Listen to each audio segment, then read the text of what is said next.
Moi, je pense que les médias indés qu'on représente, ou d'autres, en fait, on a beau être petit, potentiellement, on est un caillou dans la chaussure de certaines personnes, quoi. Donc, Qui dit caillou dit ciblage. Est-ce que Off Investigation a été ciblé par des campagnes de presse calomnieuses? Est-ce que tu as eu des procès? Est-ce que tu as fait... Alors, pas tellement au début, parce que quand tu commences, t'es un clown et tout le monde se marre, quoi. Après, on a un peu le sentiment qu'on monte un petit peu en puissance, parce que les documentaires d'investigation qu'on faisait au début faisaient 200 000 vues, après 1 million de vues, là on en a un qui a 4 millions de vues, donc en termes d'impact, pour comparer, hein, bon, un cache d'investigation qui cartonne, ça va être 3 millions de personnes, un complément d'enquête qui cartonne, c'est à peu près 2 millions de personnes. Donc quand on fait des docs à 4 millions, bah, en fait, en termes d'impact, waouh, ça pèse, quoi. Et un complément d'enquête, c'est 120 000 euros. Nous, on arrive à le fabriquer à 40 000, bon, 40, 50, etc. Et en fait, on a de l'impact. Donc ça, moi, je sens que là, il y a un truc qu'on va commencer à être en danger parce qu'en fait, on fait chier, quoi. Et à un moment donné, il va nous arriver des trucs. Donc, bon, là, on a eu ce qu'on a un peu perçu comme une campagne hostile en janvier de la part de Street Press, qui nous a dit, ben, en fait, sur votre quinzaine de journalistes, qui se trouvent être plutôt majoritairement de sensibilité de gauche. Ils ont trouvé qu'il y en avait 3 qui avaient peut-être, d'après eux, une sensibilité plus à droite, voire à l'extrême droite. Ils ont trouvé ça scandaleux, donc ils ont... C'est interdit des journalistes de droite? Bah, après, ça dépend ce que ça veut dire, mais en tout cas, pour Street Press, ça posait un problème. Comment dire? Il y a eu un peu bon, ça nous a un peu bousculé, Off Investigation, parce qu'on n'est pas tous d'accord. Il y a des jeunes, il y a des gens plus vieux, etc. Donc ça a créé un peu d'émotion.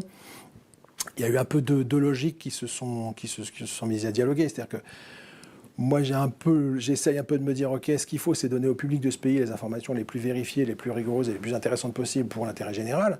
Et je ne vais pas forcément chercher dans le cerveau de la personne qui m'amène l'info, tant qu'elle bosse sérieusement, pour qui elle vote, ce qu'elle pense, c'est ce qu'elle a fait il y a 30 ans. Et puis je n'ai pas le droit non plus d'aller fouiller dans les cerveaux. Et puis, il y a une autre partie de l'équipe, peut-être plus jeune, qui était plus en mode un peu flippé. Il faut faire attention au profil politique des contributeurs. Bon, donc c'est un débat complexe, hein, voilà.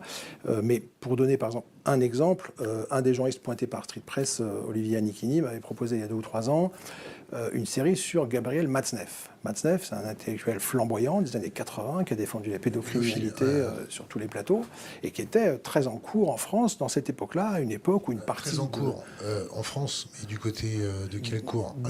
Alors, dans les médias, très en cours dans l'intelligentsia parisienne, d'ailleurs de droite et de gauche, hein, il était pote avec Le Pen et avec Mitterrand, donc voilà. Et Matzneff racontait sur tous les plateaux que, en gros, il avait des petites copines de 14 ans et il disait dans ses carnets qu'en Asie, il allait avoir des rapports sexuels avec des gamins de 7 ans.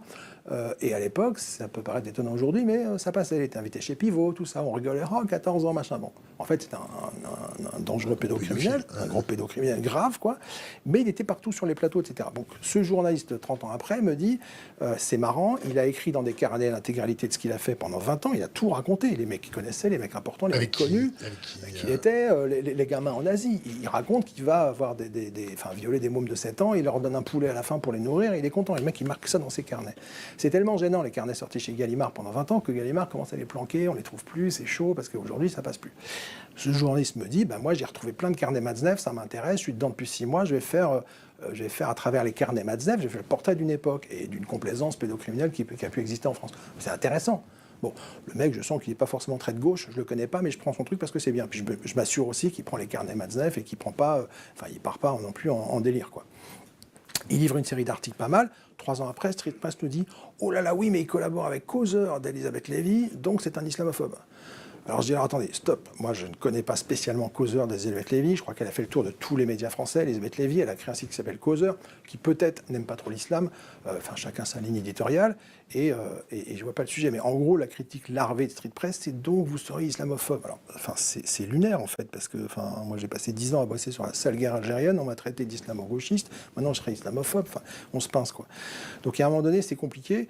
Dans cette affaire par exemple, je considère que la série Matzneff elle est utile, elle est remarquable. La question de la pédocriminalité, elle est dans l'actualité.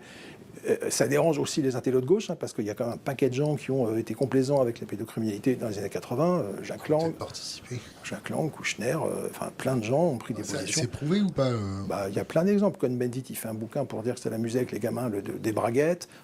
Jacques Lang et Kouchner, ils signent une tribune dans Le Monde à la fin des années 70 pour dire il y a 3 pédophiles en prison, c'est quand même scandaleux, il faut les sortir. Pollack, il a raconté... Qui ne sont pas participés. Non, alors Voilà. je dis pas que c'est des... Non, je parle pas d'intellectuels de gauche pédophiles, je dis juste qu'il y a eu, dans une époque post-68, et ça peut se comprendre, parce que dans une époque où, en gros, avant 68, les femmes n'ont pas le droit de mettre des pantalons, et les vieux de la vieille qui ont fait la résistance et qui ont pris le pouvoir en France oppressent tout le monde, c'est des vieux mâles qui font chier, donc plus personne n'a le droit de rien faire, donc qu'est-ce qui se passe en 68 ? Les vieux arrêtez de nous faire chier, on a le droit interdit d'interdire, on a le droit de faire l'amour, jouir sans entrave, et tout ce que tu veux.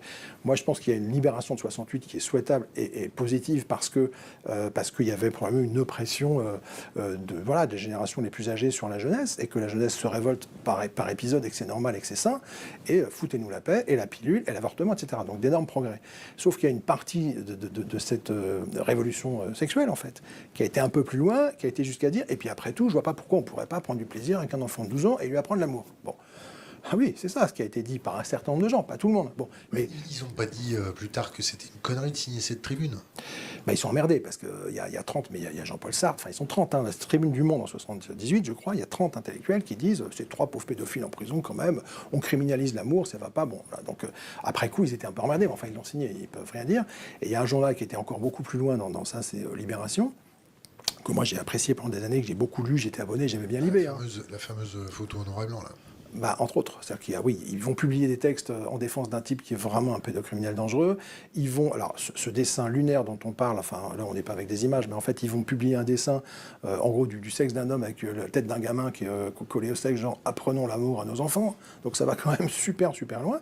Et il y a une époque où une partie de l'intelligence de ce pays a considéré qu'il fallait libérer les enfants, leur permettre de faire l'amour à 8 ans et que c'était une entrave insupportable de les emmerder. Bon, c'est lunaire. En vérité, c'était des adultes qui étaient dans leur toute-puissance, des hommes, et qui voulaient juste assurer leur plaisir sans limite, jouir sans entrave, c'est comme ça.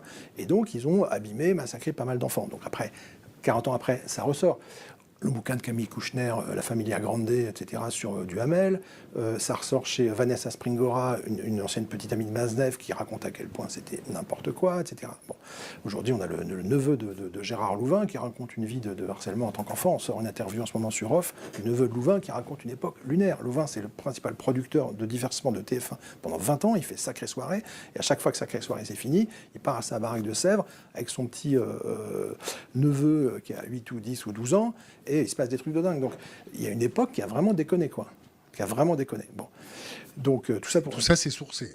Ouais, on a déjà diffusé dans un documentaire en septembre cette histoire, et on a refait de manière approfondie le neveu de Louvain, là, qui est en diffusion sur notre site. On l'a laissé parler une demi-heure, parce que c'est lunaire, quoi.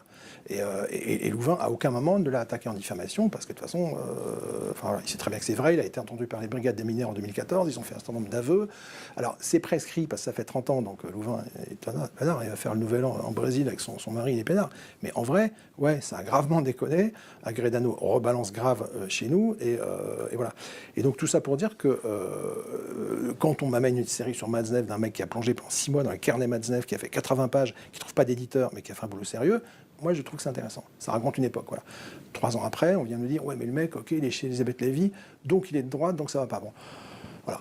Après, il y a eu un gros débat dans l'équipe, il y a eu discussion, il y a eu arbitrage. Moi, je suis pas un tyran, je décide pas tout. Voilà, on a fait des choix, on a décidé de fonctionner un peu différemment à l'avenir.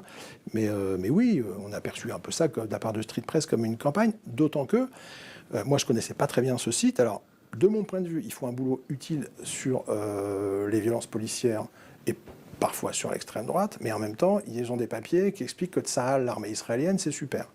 Alors, c'est des papiers qui datent parfois de 2011-2012, certes. Mais il y a un truc très bizarre sur ce site, c'est que dans les papiers qui font la promotion de Tsahal, avec un intérêt journalistique assez évanescent, tu as au milieu souvent un titre, un lien, au fait, pour contacter Tsahal, cliquez ici. Alors tu dis, attends, faut savoir que Street Press, à l'origine, c'est pas un site d'information, c'est une agence de communication pour les entreprises. Les 6 premières années, ils font que du contenu publié rédactionnel pour les boîtes, je sais pas quoi. Il n'y a pas l'idée d'avoir ni un abonné, ni un donateur, ni rien du tout, pendant 6 ou 7 années. Et donc, maintenant, ils font des dons pour dire, mais si, on a des dons, etc. Mais d'origine, c'est plutôt un truc de com pour les entreprises. Ils font du publi-reportage, assumé. Et là-dessus, tu as des papiers pour Tsahal, un peu bizarres. Ah, Tsahal va faire un nouveau site pour communiquer en français. Pour contacter Tsahal, cliquez ici. Ah, ces touristes français qui vont faire des vacances chez Tsahal, en colonie de vacances là-bas, au milieu des chars et des canons, c'est rigolo. En fait, tu te pinces, quoi. Donc, bon, enfin voilà. Donc, moi, je pense qu'on aurait pu regarder attentivement leur ligne éditoriale et la questionner, franchement. Et nous, on leur dit, quand ils nous accrochent avec ça, on leur dit, bah, regardez notre ligne éditoriale, regardez nos contenus et parlez-nous de nos contenus. Et ils n'ont rien sur nos contenus. Donc ils vont chercher, oui, mais lui, ensuite, 2 ans après, il a été bossé chez Causeur. Bon, enfin, pardon, c'est interdit, ou c'est un problème politique, et puis qu'est-ce qu'il y a dans son cerveau? Puis je sais pas, t'as enquêté dans son cerveau, enfin bon. Donc voilà.